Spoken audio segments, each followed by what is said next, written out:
Hello, everybody, and welcome back to a episode of the Illinois Green Party series. I'm your host, David Rich. Tonight, we have a recurring couple of guests here: Nick Thomas and Vashina Austin from the Black Alliance for Peace, also members of the Green Party.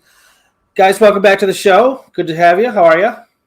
I'm doing well. All right, great. All right, so we have a lot to talk about, so let's get right into it. Why don't you go ahead, Nick or Vashina, whichever one wants to take the reins here, and give us a brief summary on what exactly the BAP is, when it started, and what its mission is. Yeah, I can go ahead and Okay. talk a little bit about it.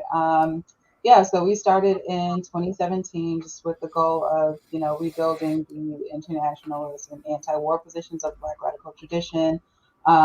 We are an organization that is made up of both organizations and individuals who, work to oppose the structures of imperialism through, organizing work, our educational activities such as webinars, teach-ins, etc., and movement support and a lot of other things. That's the Black Alliance for Peace. We have a few different campaigns, such as the Shut Down AFRICOM campaign, which we were just talking about a little bit. Mm-hmm.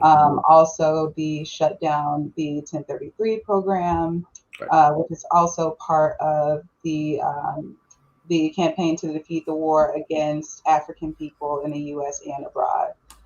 So we oppose the militarization of the police and those forms of imperialism as they exist domestically, and imperialism as it exists globally. So, and also just making those connections so that, we can make sure that people at home also know that, that there are connections between what's happening abroad and here.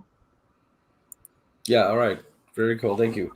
There's the more I go on with this show and other things, just discovering the massive destructive impact of imperialism. I don't think people realize what it is. A lot of people look at it as like a liberating aspect of our history, and it's not at all.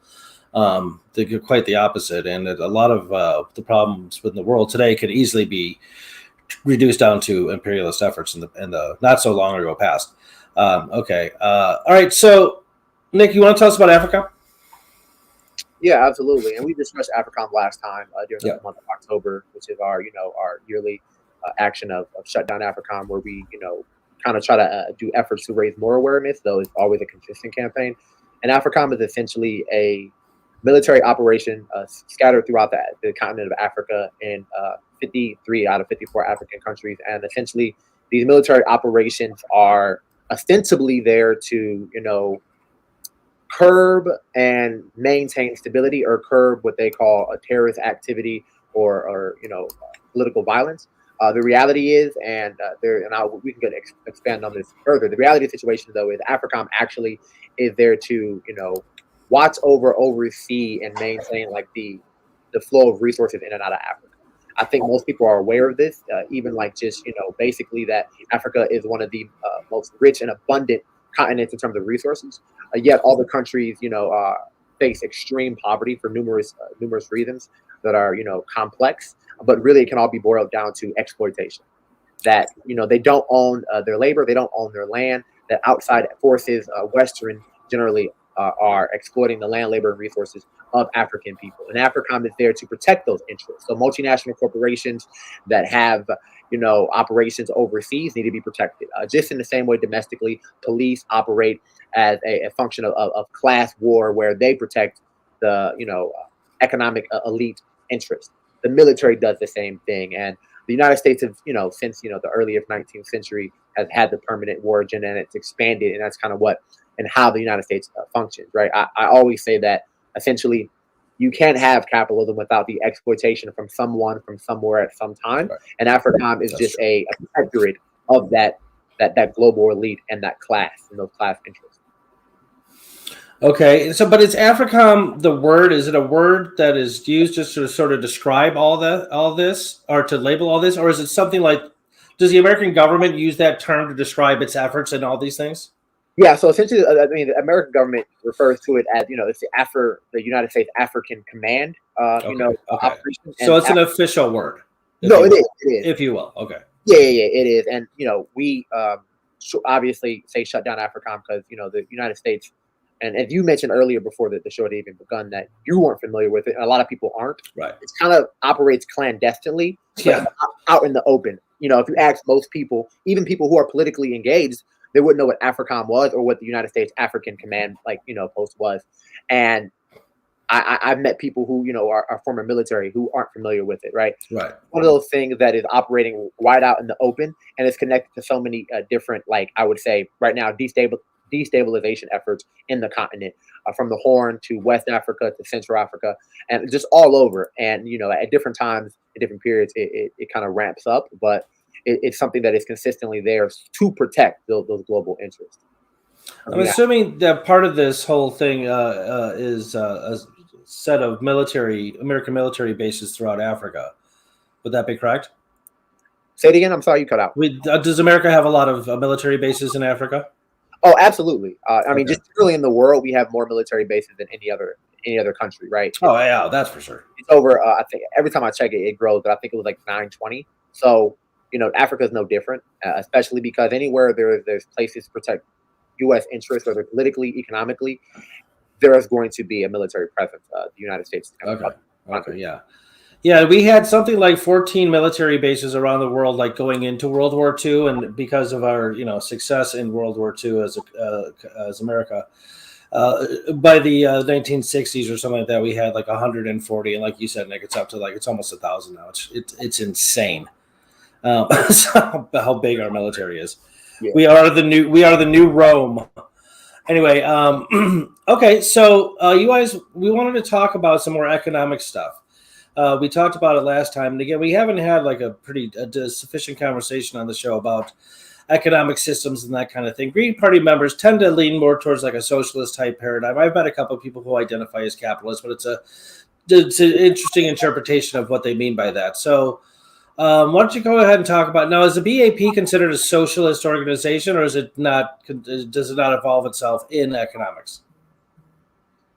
No, so we one of our principles of unity is that we are an anti-capitalist organization. Okay. Specifically, just we don't align with any specific ideology in terms of like socialism or communism. But anti-capitalism, though. Yeah, well, the vast majority of our members would identify as communist or socialist, but there's no one particular thing that identifies with. Okay. And how would you guys personally? How would you identify yourselves as socialists? Like what would you mean by that personally? Nick, did you? Oh yeah, for sure. I mean, I know. So when I always explain it to people, depending on who I'm speaking to, what I always try to do is explain it that I am a believer in democracy. I don't believe capitalism can provide a democracy economically. It doesn't do it politically because one corrupts the other. If you don't have economic democracy, you can't have political democracy. It's not viable.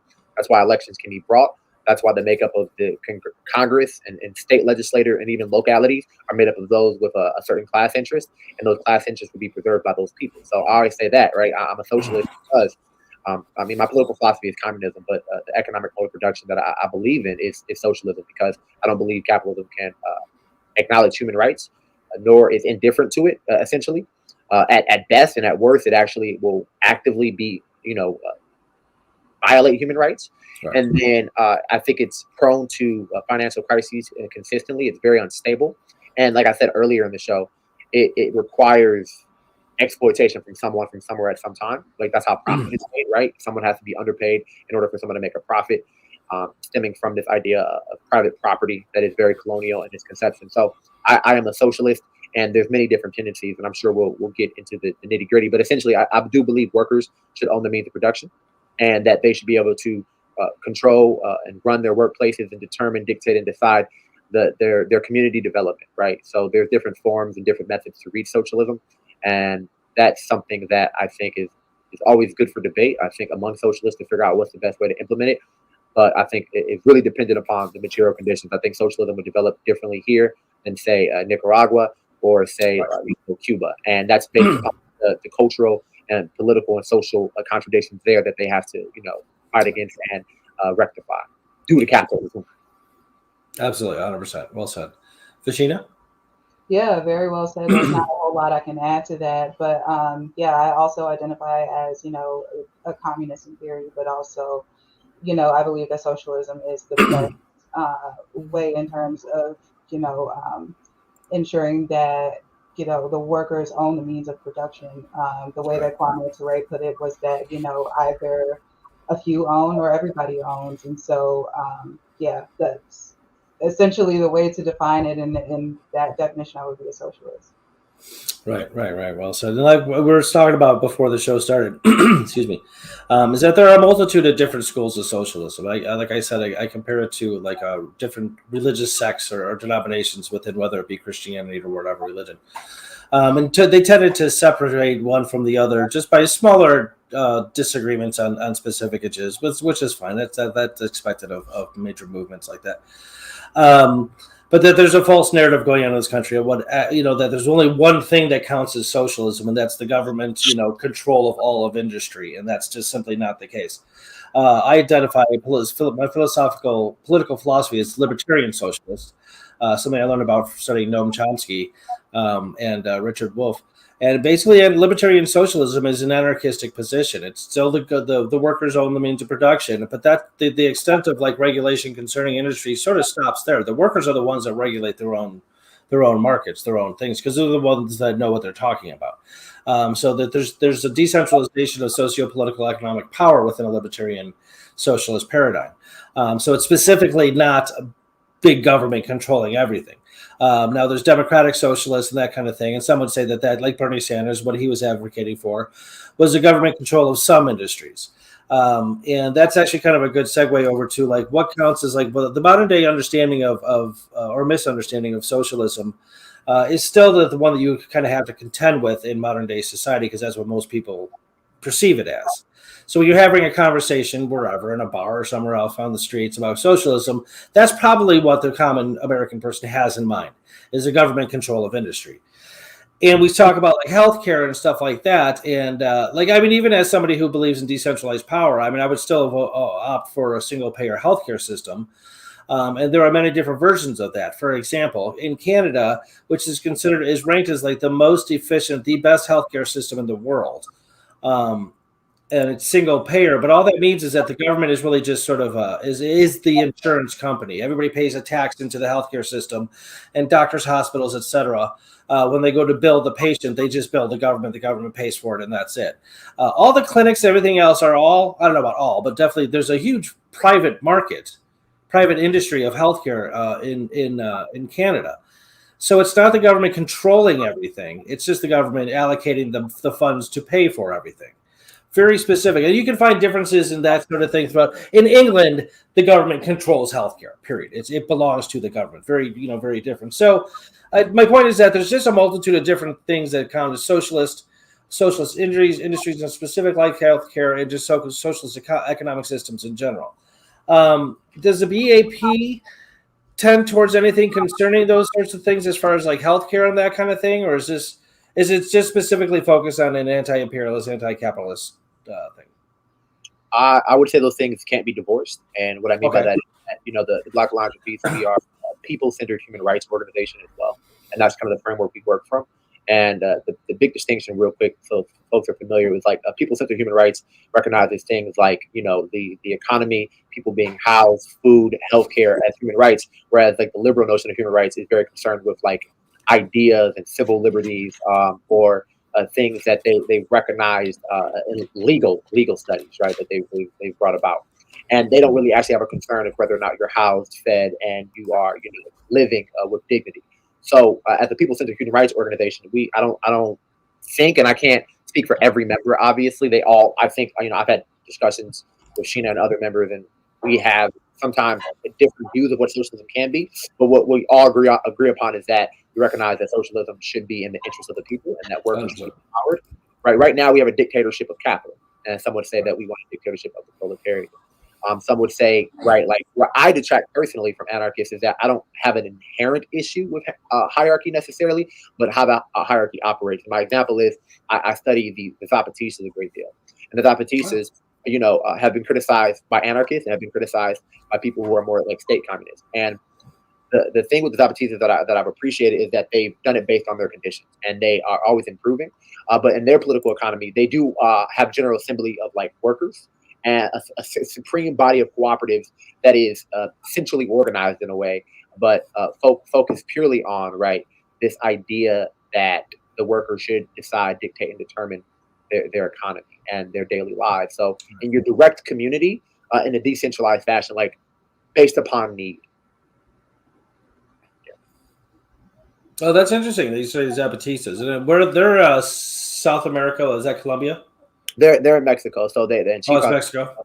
Yeah, and they've been in essentially kind of like at a standstill with the Mexican government since 1994. Like I was born in '94. During the time of NAFTA, they decided that they recognized that the NAFTA would have desecrated and destroyed their way of life. So then they led an armed struggle, and they're still living it, and they're very successful. Right? They have health clinics that everybody has access to. They have ways and grocery stores that no one goes hungry, and they operate in a very democratic and decentralized fashion to where they're able to they don't have a massive prison population. They don't have a rampant crime because their material conditions are being met. Is it perfect?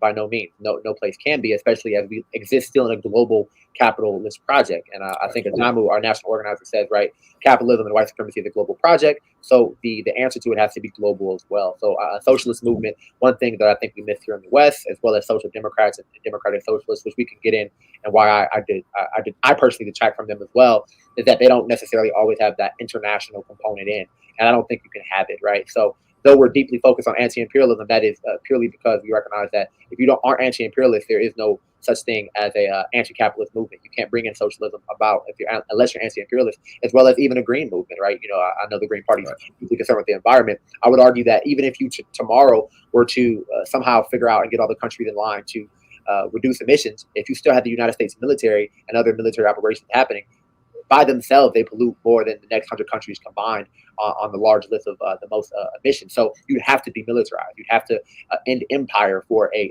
legitimate green movement. So that's why anti-imperialism is so deeply connected to political economy. Right. And I think in this country, even as it claims to be capitalist, and it is in large part, it also tends to be more of an oligarchy sort of situation where the rich people kind of have a greater influence and control over the political system than anybody else.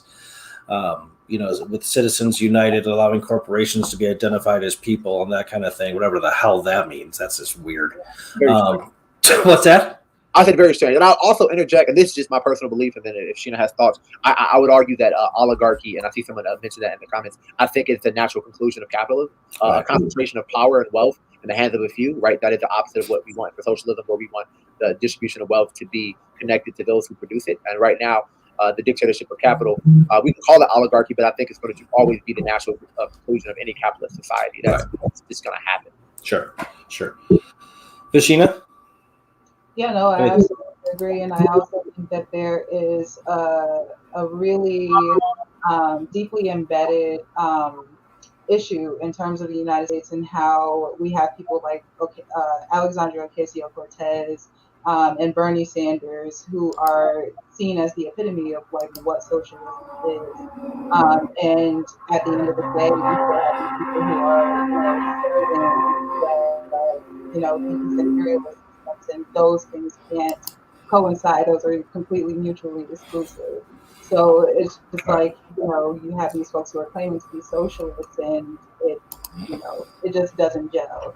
But yeah, I think Nick has a question in the comments. Did you see that in the comments, Nick? Like the community in Mexico for further research? I'm guessing that she's addressing you. No, the Zapatistas, yeah, definitely. Can you please link? Can I drop comments? I don't see an option. I can. So why don't you tell me what to type? Yeah, I'm gonna send it to you in the private chat. And send my. There you go. Yeah.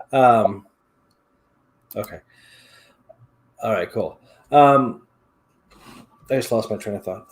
There's much to discuss concerning capitalism and imperialism and healthcare and all that stuff. Bernie Sanders and AOC, as you brought up, Sheena, and I know that there's a big pushback on both of them and the progressives in Congress because of their socialist leanings. Socialism is just such a taboo word in this in this country. And the history of it, I understand that the history of America is a history in part of, resistance against big government, and that's fine. But again, it's a false narrative. There's too many different schools of thought out there to narrow it down to one like that, and to claim that that's the only definition of it or the only type of example of it. People need to read more Noam Chomsky. I'll just throw that out there, because he has a tendency. Go on YouTube and look up Noam Chomsky, Chomsky. He is the grandfather of modern day linguistics. He invented the entire branch of science known as linguistics. He's an amazingly intelligent human being. He spends most of his time focusing on things like anarchism and socialism, communism, economics. He's called the America's conscience, because he's constantly calling out people in the government on what they do. So he's somebody worth, and he's probably not going to be around much longer. He's extremely old. So try to get in there when you can. I'd also like to actually, I have a book here, Michael Caronetti, and it just happens to be here, Against Empire. And he's another figure who I think is similar in Chomsky and American politics, and he's quite old too. Unfortunately, he's up there in age, and he's not in the public as much. But if you go watch some of his speeches and some of his talks, he always, I think, is a leading voice in empire and criticizing empire from a position that most people just don't do. Even people on the left, I think he is somebody who is a refreshing voice to hear, because he's someone who has stuck up for a lot of revolution that oftentimes get criticized by leftists. Right? I think Cuba, for whatever reason, is very controversial amongst us, right? I unequivocally support Cuba, and he's someone who will break it down on why we should support Cuba and see their victory and their continued struggle as something not only inspiring but liberating. So I would definitely want to recommend him. Against Empire was written in the early, I want to say 90s, and it's still so relevant today. Yeah, no, I remember when it came out. It was a pretty big deal. Could you hold the book up again? Yeah, absolutely. Yeah. For whatever, I've read this book numerous times, so it just happens to always be near me. Is he an economist? He is a political scientist, and he defines political economy greatly. I would say people are interested in political economy. There are like several people that I think I would recommend, and I'll drop some things in the private chat, so that if people want to look up political economists that I read, like Samir Amin, who's a African political economist from Egypt, who is a Marxist. Oh, neat. You mentioned Dr. Richard Wolff. I read a bit of him too. Yeah. So I think both of them are pretty conscious voices on the left. Can you elaborate at least a little bit on the Marxist economist from Egypt? That sounds interesting to me. Sure, yeah. Samir Amin, he was the right-hand person to many heads of state in Africa. And he is somebody who I think should be read by all leftists. And I know he's actually, he passed away a couple years ago. He's somebody who I think has developed development theory and is really noted for his terms of Eurocentrism. And he pioneered the dependency theory and things like that. So he talks about underdevelopment a lot. And I think oftentimes when we talk about underdevelopment, he used it in a more correct way. When we talk about underdevelopment or countries that are developing, developing countries is a euphemism, and underdeveloped is a misnomer. The reality is they're overexploited. And I think him and Michael Caronetti actually hit that on the head, and they talk about the political theory and strategy upon how imperialism and capitalism operates. And some of the key ideas that he developed that he further developed were the underdeveloped economies and should not, be considered as these independent building blocks of the capitalist world economy. So he really focuses on what is considered the periphery of poor nations. And I think oftentimes, like I said before, the IMF or the World Bank or these international monetary or finance institutions are left out of the equation for a lot of these countries. And I think he highlights that and hits it on the head. Interesting. So that brings up a point that I wanted to ask you about. What's the United Nations relationship to, say, AFRICOM and all these other things? Is it pro, anti, neutral? Complicit, just to let them do their thing? Yeah, complicit. Most, and I would say most countries are. A lot of the Nordic countries, and we'll probably get into this more, the Nordic model of socialism is oftentimes championed even by Sheena said earlier, but ALC and some of the other squad members. There is no mention to the nature of why those countries are prosperous, right? It's not. It's at the expense of other countries, right? The the Danish helped, essentially in the war in Afghanistan and the destabilization of Libya, right? When we look at Norway, they supported Libya and has oil companies there. You look at Belgium, they've been stealing uranium from the Congo and stockpiling it for centuries and have a very dark history there with genocide that is oftentimes not mentioned at all. So to answer your question, essentially, the UN and other like peripheral organizations or nation states are like just complicit in AFRICOM because the United States is leading it. Right. Yeah. So yeah, the big dogs in the other countries are going to commandeer whatever happens there. There was just a UN tribunal that was organized and put together specifically to decide if the United States government was guilty of genocide, and they concluded that they are. So, yeah, from back in the day till now, there's been attempts at genocide by our government. Okay, so I wanted to ask you more about. Let's talk about capitalism and what this. We talk about socialism, what it means. Let's talk about capitalism, and what that means. Because I guess I also seem to see that the part of the false narrative about socialism includes a misunderstanding or a different understanding, excuse me, of what capitalism is. Nowadays, people, at least in this country, tend to think of it as meaning just a free market. When if you really look at the history of the economic systems and the ideologies that underpin them, capitalism started out with what was, the private ownership of capital. That's where it got its name from. Which is one of the things that causes the economic injustice against workers in the workplace is that your labor is now owned by your employer and not by you anymore. Whenever you get a job, and the employer, therefore, as owner, gets to do whatever she wants with your labor without you having any say in the matter whatsoever. And that's completely antithetical to what a democratic system is. Socialism can be summed up as saying, bringing democracy into the workplace. As you pointed out, that socialism is a big part of a big part of a democratic system. The capitalist economic system and democratic political system are mutually exclusive. You can't have them both together working symbiotically. It just doesn't work that way, because when you have owners of industry, private owners of industry, all the wealth goes towards them for the most part. And then they throw the workers a bone here and there, and that's about it. But the modern day parlance of the word is that as free market. Have you guys come across that sort of understanding of capitalism as it merely means free market? And what's your response to that? Yeah, most of the time people can't tell you what free market is. Right. There's that. Exactly. Like, well, free market. What does that mean? Yeah, essentially what they mean is that there's, just open competition. Right. You can pull yourself up by your bootstraps and, just work as hard as you want to and get whatever it is that you want to do.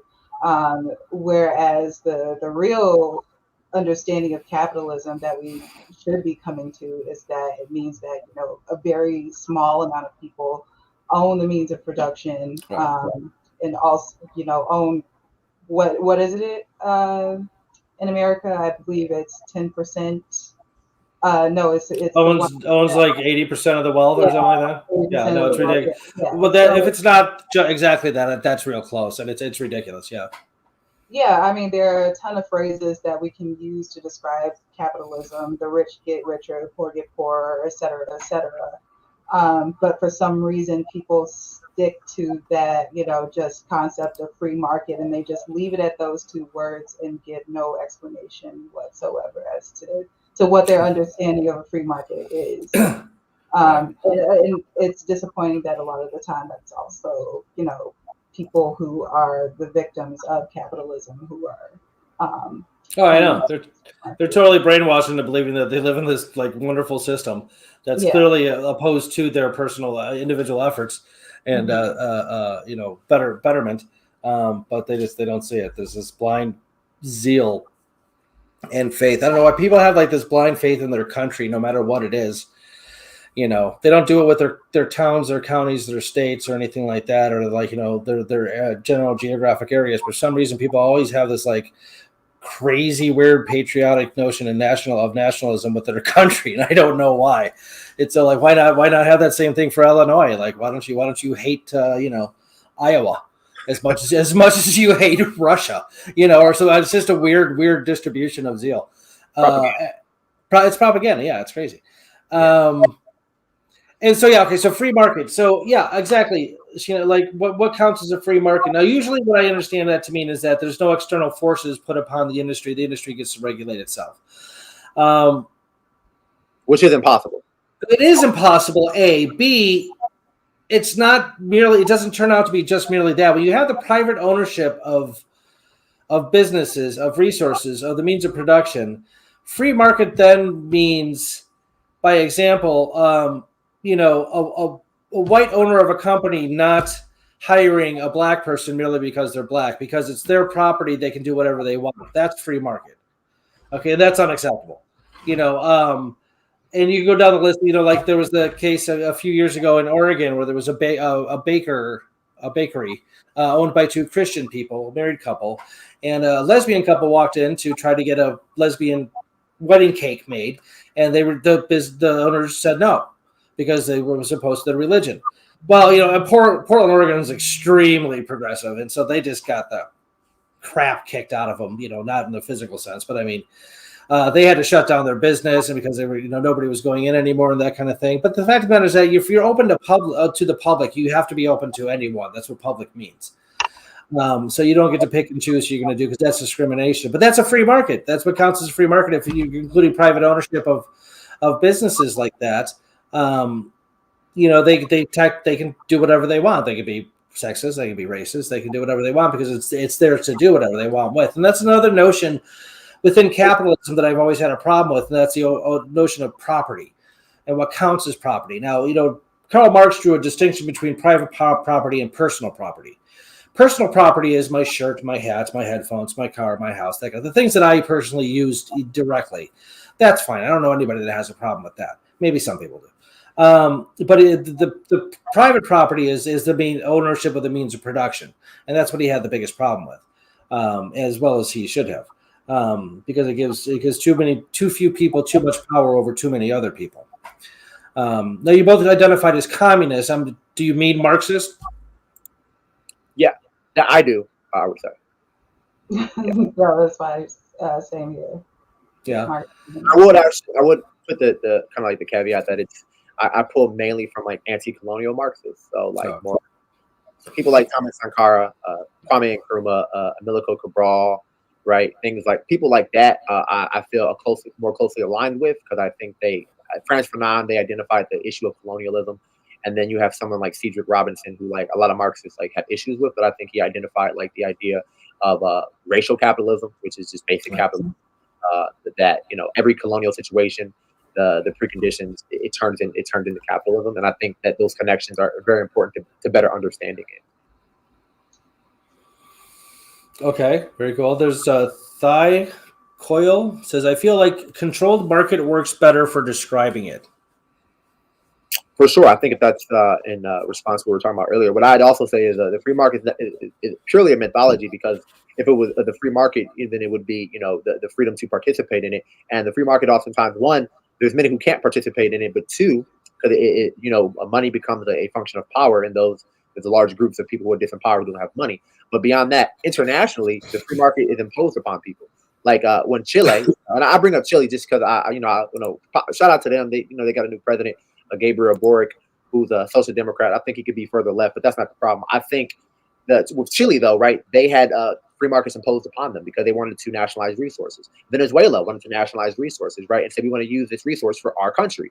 And then what happens? The United States or other foreign actors have a problem with that. Well, then this isn't a free market. You're forcing us to put our resources on this global economy that we recognize that we do not benefit from. That, in fact, that we'd much rather keep these resources for our people because our people are starving and poor. And then these same countries are criticized for not raising the conditions and the social conditions of their country. Well, you won't allow them to because you're forcing them to participate in the free market. So it's a mythology because if you don't participate in it, what happens to you, right? That it's coerced. So my biggest thing is capitalism is a coercion, not only on the micro level of worker, your survival being tied to your labor, but on an international level, you will be hit with sanctions, you will be hit with military operations, occupation, or something to ensure that your resources can be secured by global capitalist powers. Right. Yeah. Forcing somebody to be free is very odd thing to say. Okay. So all this being said, let's. I mean, both Green Party. We're all Green Party members. Is the what's your personal and even formal association with the BAP concerning the environment and climate change and that kind of thing? Let's talk about that. As I know, the BAP. I don't think you could at least historically, chronologically, I don't think you could separate imperialism, capitalism from the destruction of the environment. Maybe theoretically you could, but not historically. That's the reason why all the resources are being depleted at such massive rates. Is because of profit. Literally, that's the one thing it comes down to. I mean, that P word right there can explain most of the evils in the world. So go ahead, Vishina, you go ahead. Yeah, I mean, you essentially just explained my position on it as it is. I mean, there is no environmental change without an end to capitalism or an end to imperialism. Like we talked about before, like the military causes a lot of the CO2 emissions. Like a lot is an understatement, but there just is no there is no solving that without solving for capitalism or anti-imperialism first. Yeah, it's sorry to interrupt, but yeah, the American military is as a single entity pollutes as much as 140 other countries' militaries put together. Yeah, it's unbelievable. We just the Congress just passed a $786 billion defense budget or something like that for 1 year. So I did the math for every taxpayer in America. That comes out to be almost $6,000 a year. It's a huge amount of money. yeah.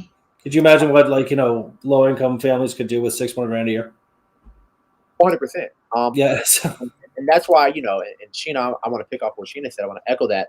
And the reason why that, our analysis starts internationally with anti-imperialism, because there's no way to rectify or resolve the issue of climate within the context of capitalism. There's no way you can't extend empire, maintain empire, and take care of your population. It's an implausibility. Empire is a very expensive endeavor. And what's interesting about empire, because I know there are liberals out there that would say something like, well, not every military operation is profitable. It's always profitable for multinational corporations, because sometimes they'll say, well, we lost money in an operation. Well, not billionaires. Money that was put into the military is always public. So we will always front the bill, but we will never reap the benefits. Multinational corporations, whether it's some type of poppy seed, oil, or resource or natural mineral, they benefit, right?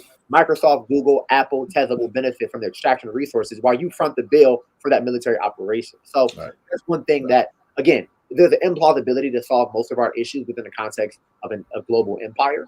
So that's one of the primary reasons why BAP, we don't necessarily get into the granular detail of socialism, because there, as you mentioned earlier, there have been many splits. We just don't have the luxury of time to have those splits over socialism when we're dying right now. We do. That's exactly correct. Yeah.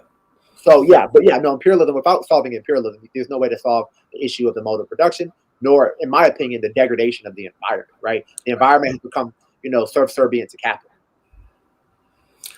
Right, 100%. Sheena? Yeah, I was just going to say, there's this documentary, I believe it's called The Corporation, where they break down, how corporations are considered to be people. And they compare that against the DSM, talking about what is a psychopath. And, you compare that and you see that, the destruction of, the planet and all of these billionaires basically being like, okay, deuces, we're going to space. If there is any, description of what a psychopath is, it is that. And it's, U.S. corporations and it's capitalism just as a whole. If you have all of these corporations who are psychopaths and capitalism is its mother. So yeah, I think that I just actually had to Google whether or not the Amazon is still burning. The answer to that question is yes, by the way. It's burning. Yes. I knew it was being chopped down at a rapid rate, but what's happening here?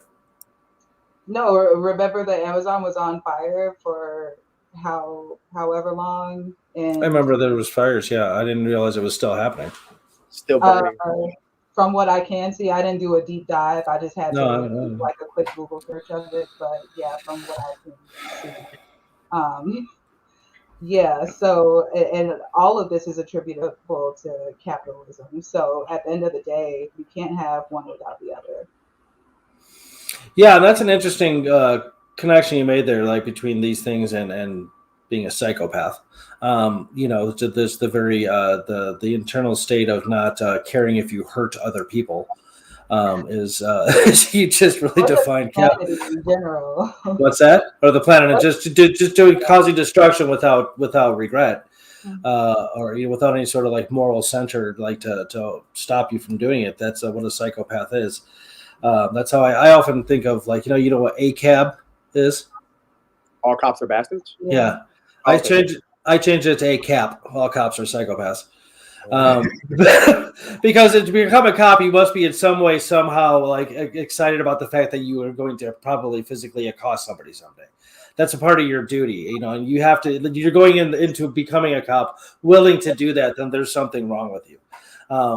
You're clearly a psychopath. Anyway, I like that. Next, I'm mad. We saying that a cap. Yeah. A cap. So I'm gonna get it, because if you get a bumper sticker that says a cab, you're probably gonna get harassed by the cops because they probably know what that is. Get a cap. They don't know what that is yet, so you can get away with it. Anyway, yeah, that was a very interesting connection. It's very, very troublesome. It's heartbreaking to me to see that people, like you said before, that people don't see it. They don't see that their own economic system is so problematic and morally bankrupt. That's the thing too. The one thing I noticed about the two bigger third parties in America, the Libertarian Party and the Green Party, is that you see a lot of talk about doing things based on moral reasons instead of just merely logistical and simply wealth building reasons, that kind of thing. The two bigger parties, the Democratic and Republican Party, are so just obsessed with money that your money will sell you out to do the wrong thing oftentimes. And like the two bigger third parties, you just see a lot of deference to morality and virtue. I mean, the Libertarian Party calls themselves the party of principles, because they believe in individual accountability and an individual moral compass will lead you to do the right thing in life, and that therefore you don't really need a big government, which hopefully is true. I mean, that would be very cool. Oh, we got a comment here. The major bee producer in Brazil has been displacing natives and burning the Amazon for grazing land. Okay. They are friends with the president, and we are their largest customer. Yeah, I wonder how completely full of crap Biden is when it comes to this stuff, with his Build Back America thing. What do you guys think about that? What do you think about him? I mean, well, he's a capitalist, so he's an imperialist. He is a capitalist, and he's said that explicitly, by the way. He's an architect of the crime bill and the proliferation of mass right? So like I got no love for dude, right? And one thing I think we have to recognize, and I'll interject one thing you said about the Libertarian Party. The reality of the situation is, one thing about capitalism is also very cultural, and people have to accommodate to the capitalist or any mode of production. So if you have a mode of production that actually awards avarice and rapaciousness, well, what would you get? Now, if you had a political economy that rewarded, right, like far different behavior, you would get different behavior. Like our behaviors are chiefly determined really by our environment, and political economy shapes it. Now, I'm not an orthodox Marxist to where they say that the political economy completely shapes it. I'm dialectical, and I believe it is a process for sure. But if you have a political economy that is going to have impose a scarcity mindset, you're going to get that behavior. So almost the psychopathy that we see is almost a natural conclusion of living in a capitalist society, right? Those are the behaviors that people accommodate so that they can be successful, quote unquote, within a capitalist framework. Now, on Biden, again, what I'll finish on essentially is, right, like along with everything I said, the Build Back Better legislation, one, it's bullshit for numerous reasons, because they could easily go further. The Democrats have a majority; they have the power. They're choosing not to. This is why I say the differences between the parties are negligible. But Biden recently, I think Joe Manchin has rejected to support the bill on the basis of nonsense. But actually, what's interesting is they took out very specific parts that would end coal burning, right? And Joe Manchin, has ties in Virginia with business to guess who, coal producers. Right. So again, within a capitalist economy, you can never have a democratic political system because these people have political interests and economic interests that they must maintain. So they'll always vote for those, and you'll never have a system where they're voting in the interest of the mass majority of people. That's why I believe in direct democracy and other forms of that. So yeah, that's what I think about Joe Biden. He can, I'm not gonna say nothing else. I get in trouble. Yeah, because I got to replay the show on the radio. So, Nothing else, but I would no, you're all good. You're all good. Sheena, any? Just going back to the part what you talked about in terms of there being parties that are focused on morals and parties being focused on profit. I think that it's important for us to remember too that capitalism is not just an economic system. It also seeks to confuse your thinking. Capitalism will have you thinking that capitalism is moral. And there are a lot of people, there are a lot of people who actually think that this is the only way of actually living. And I think that that's just one thing that we have to really be thinking about. I lost my train of thought, but that's all right. That's all right. I do it all the time. Yeah, no, I had something there. It's going to come back to you at like 3 a.m. You're going to be like, oh. Yeah, it definitely. The cold sweat, like, oh, I kid you not. So, yeah. Okay. Okay, we got somebody else here. Thanks for commenting, folks. That's really cool. We like that. Joe Biden was only allowed to be president because there's decades of sexual blackmail on him. Same as Trump and Clinton, but I guess you can't say that on the radio. I can say that on the radio. I don't know that it's true, but I mean, okay, I just did. And as I replay it, when I replay it, it'll be come across again. But yeah, okay. So I don't know nothing about that. Just support the permanent war agenda and our imperialists are enough for me to discredit everything else they do. But I can't speak to any of that. I don't know anything about the blackmail, unfortunately. Yeah, I don't either. I mean, Trump was a pig. Obviously, we know that what Clinton did. I don't know anything. I know Biden's had some accusations, but I haven't seen any substance to back it up. So what do you think the third parties can do? Well, I don't want to advocate for the Libertarian Party, but what do you think the Green Party can do to, because there's still, that's another false narrative in this country. Okay. So I actually joined the Libertarian Party a little over a year ago, left it the day after the election last year and joined the Green Party. And I love being a Green Party member because my political philosophy again is libertarian socialist. And so I thought I'd find a lot of alliances there, and I didn't because most of them are capitalists. They have that same sort of misunderstanding that capitalism means a free market, and they're all, of course, all about freedom. Well, freedom's a great thing. I'm not trying to deny that. But the false narrative is that David Nolan, who was a former disgruntled Republican congressman in 1971, started the Libertarian American Party. Literally for 300 years prior to him hijacking the movement, to be a libertarian was to be a socialist. They meant the same thing. That's where whenever Chomsky brings up the American Libertarian Party, you'll see him chuckle at least a little bit because it's just so ridiculous that they hijacked the movement and turned it into the exact opposite of what it was for 300 years. You don't get to do that. You don't get to just come along and say, okay, I'm going to take this that you've been doing for 300 years. I'm going to make it mine and completely change it. You don't get to do that. You can start your own movement. That's fine. So that's another one of the false narratives in this country is that to be a libertarian means to be a capitalist. It doesn't. I mean, it does to some people nowadays, but historically that is not what it meant at all. It goes all the way back to the English levelers, they were called. They were a populist group of English laborers who wanted to own their labor. That then they started a movement to try to do that. They got squashed, and then there's a whole history of it after that. Anyway, that's my little rant on that. What was I saying? Green Party. Yeah. What do you think the Green Party can do to make itself a bigger presence, more noticeable, to get more candidates out there? What do you guys think? I have thoughts, unless Sheena wants to go. Sheena? No, you go ahead. Okay, Nick.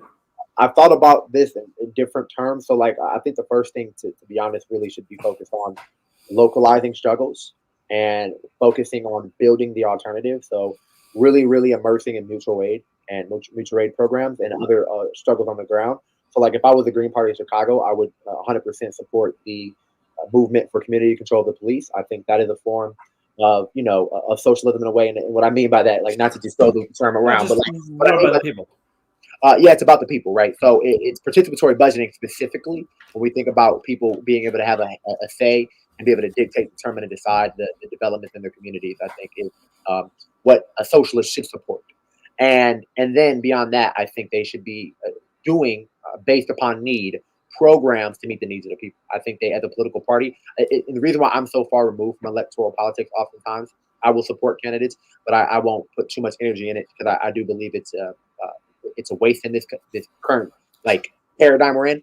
But what I will say is that if we have political parties that operated more as a political organization, such as the Panthers, I think one, you're going to get way different people involved with the organization. I think political parties, basically, there are certain people who will be involved and be organizers and come out and be politically charged. And then there is the everyday working class person who doesn't have time for that, who's trying to survive day to day. That's one thing. That's why it's so difficult to break out of capitalism. It locks people in, right? Not only the cultural propaganda and not only the emotional and psychological like chains, it keeps people locked in. So when you start building the alternative, you can meet the people's needs. You'd be very surprised on how you gain support by actually meeting material needs of people. Now, I won't tell them how to do that, but if the strategy was that to come in and say, how do we meet people's needs, as well as support things on the ground that would dramatically transform how people civically engage, that would be the goal. So I think it has to be localized. I know a lot of attention is paid attention at the national level and, in other the state legislature, which I don't think you should abandon, but I think to really build it from the bottom up, it would have to start locally. But that's just my opinion. Sheena? I 100% agree. I think that it's super duper important to be rooted in the masses for sure. And like Nick said, I think mutual aid is a huge part of that.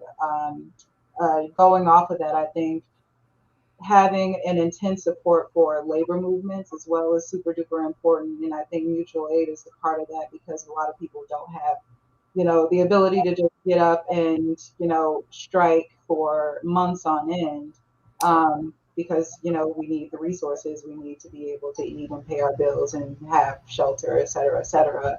And we also know that the way that the government tends to bite back at people, bite back at these labor movements, these like folks need support. And so I think just rooting yourself in the working class in those ways is super duper important. And I think that would garner some results for sure. Absolutely. Nick, did you want to follow up on that? Yeah, she said something powerful that just made me think, and like supporting labor movements and social movements as well.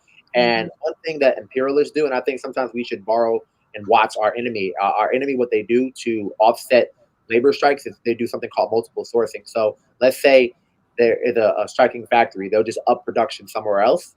And to offset that, so then they take no impact, or they'll have scabs come in and different tactics. What we should do is, if we have mutual aid, we could offset the losses that these people would take. So they could, like Sheena said, strike on ages on end, right? Like regardless of how people feel about this, because I know there's different thoughts, but like the Montgomery bus boycott went on for months, and sometimes people forget that history. It wasn't like a day or a couple of weeks. It went on for months, and to sustain that, you need political alternatives and organizations to support it. So any political party has to be deeply, genuinely have felt solidarity with labor movements, and then support social movements and help direct that energy and provide a political analysis. Otherwise, I think we'll be continually to miss the mark, unfortunately. Yeah, absolutely. Yeah, I know the boycotts are extremely powerful things, especially in a capitalist economy, because you start, choking resources away from profits away from the profiteers, and they start getting a little nervous.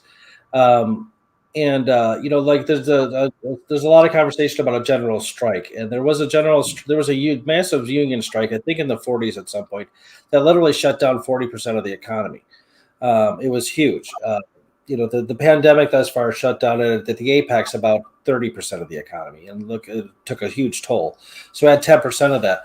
If we can get 3 days to 5 days of a work week, to get just tens of millions of people to just not go to work for a week, you'll get what the government will give you what it needs to give you. You have your list of demands. We want healthcare for everybody, and if you don't give it to us, we're not going to go to work.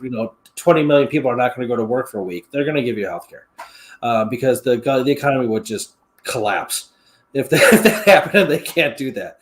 They can't allow that to happen. We only have a few more minutes left here. Is there anything you guys want to talk about before we go? Anything coming up, going on, any BAP? How would somebody get involved in BAP? Since the last show, I joined the BAP. I'm officially a member. I appreciate that. I love reading the newsletters, and I learn a lot of stuff. So why don't you? I'll put up the this again, but tell people what to expect if they become a member. Yeah, you can go to blackallianceforpeace.com/join and fill out the application. Definitely join a team. Definitely join the newsletter as well. And the U.S. Out of Africa Network does some amazing work, so definitely pay attention to that. Engage in teach-ins, etc. Also attend new member orientation because that's where you're going to get all of the rundown of all of BAP's campaigns, our principles of unity, and our general political line. So yeah, that's how you join us. And how many members would you say you have? Ish. What do we have? Like maybe 500 individual members. Okay. Is this a Chicagoland area thing only, or is this national, international? No, BAP is international, mostly national. Okay. But we definitely have some folks who are on the African continent. We have some folks in, I believe, South America. But yeah, we're all over the place. We're also, we have like organizations too. So you can join as a member, or if you're a part of an organization, you want to join the alliance and be a part that way. That is also welcome and encouraged. Someone asked how often BAP meets. We have our general membership meetings bi-monthly, so every other month. But we also have regional meetings that usually take place also every other month, usually the month following the months in between the general membership meetings. We also have, our city alliance meetings. So BAP is meeting pretty much all the time. It just depends on what exactly it is you're involved in. Like Nick and I are both involved in the outreach team where, city alliance coordinators as well as regional coordinators. So there's always meetings going on for that. It just depends on what you're involved in. But for general membership, it's every other month. Every other month, and I'm guessing right now it's all like this, remote. Yeah. This is for a major conference, but with like how prevalent COVID still is, it's still just up in the air. Are you affiliated with any other organizations outside of BAP? Is there a Black Panther presence in Chicago? Kind of. What does that mean? What do you mean, kind of? Because I know there's one in Kansas City. I talked to a couple of the guys there. And I was trying to get them on my radio show. It didn't work out. And I recently discovered that actually since the 60s, there's a White Panther party. Did you know about that? Yeah, if I'm not mistaken, they're in New Jersey and they're affiliated with the new African Black Panther Party. Okay, cool. Like part of that organization. Yeah. Okay. Cool. So what do you mean that there's kind of a presence? So I've only met a couple of the members a couple years ago. And I say kind of because they don't necessarily, I think, follow all of the political lines of the Black Panther Party. And they kind of deviate in ways that I wouldn't. So that's why I say kind of. Only I won't give it too much more I won't extrapolate more, but it's only a name, I would say. It's a nominal thing. Okay, cool. I've heard that the modern movement of the Black Panther Party is being kind of looked at critically from former members of the original movement of the Black Panther Party, and it's sort of certain deviations that they're doing that aren't appreciated. I don't know the specifics of it, but I think you're sort of alluding to similar sort of things here. Okay, that's good. I would love to have somebody like that on this show. That'd be fantastic. The Black Panther Party got a really bad rap because it was an armed force of people for sure, and rightly so. When cops are going around beating the hell out of African Americans and killing them and sticking German shepherds on them. You can't. We talked about before sort of some of the dangers of being a pacifist. You can't just sit here and take it from people. I don't think that's morally acceptable personally. But the resurgence of the Black Panther. My point is that Black Panther Party is actually, they would do a lot of charity outreach, a lot of social outreach, community outreach. They would have soup kitchens and stuff like that. They would help kids get to school. They started schools for kids and that kind of thing. It was extraordinarily cool. They had health clinics. They had over 50 health clinics. Yes, absolutely. And they were called survival programs. So we actually have former members of the Black Panther Party in the Black Alliance. Oh, nice. That'd be great. I would love to interview them. So let's keep that in mind there. Yeah. It is 8:00. We are at the end of our show. Thank you so much for coming on the show, Sheena and Nick. Always a pleasure talking to you. I always learn a lot talking to you guys. And I'm, again, very happy to be a member of the BAP. And let's try to get this movement to grow because it's an important one. Again, nobody knows about AFRICOM and what's going on there. I think there's a sort of general understanding that the world doesn't care about Africa anymore, when in fact the governments are very, very interested in Africa because, like you said, Nick, it is a huge amount of resources. So thank you so much for tuning in tonight to the Illinois Green Party. I'm your host, David Rich. Till next time, be good, be green. See you later.